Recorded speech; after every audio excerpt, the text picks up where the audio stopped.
une chose qui pourrait vraiment fonctionner pour accélérer la transition énergétique, c'est que les subventions sont versées après la réalisation du chantier. Si on imaginait recevoir les subventions en amont, ça donnerait vraiment du mou aux propriétaires pour pouvoir payer les entreprises et investir plus rapidement dans la transition énergétique. Ça, c'est une des premières choses. Deuxième chose, on a une pénurie de main-d'œuvre. Donc, c'est clair qu'au niveau des électriciens, c'est très compliqué de trouver du personnel qui est qualifié. Et ça, dans d'autres corps de métier également. Donc, pour atteindre les objectifs de 2050, il va falloir trouver des alternatives pour avoir du personnel qualifié qui vont pouvoir exécuter ces différents travaux.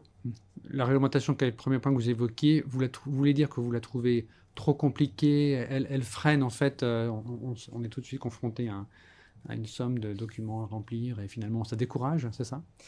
Alors, je pense qu'il y a quand même une partie de découragement. Il y a un gros investissement financier. C'est vrai que vous devez attendre 6 mois, entre 6 et 9 mois pour recevoir les subventions Pronovo pour une installation de panneaux solaires. Donc, c'est vrai que ça peut être dissuasif. Si on le recevait en amont, je pense que ça pourrait permettre à plus de personnes d'investir dans les panneaux solaires. Vous pensez que votre père est en politique, je ne sais pas si vous en parlez avec lui, mais vous pensez que là, les politiques n'ont pas compris qu'ils ont un rôle à jouer pour simplifier toutes ces démarches? Ça revient, c'est leur responsabilité.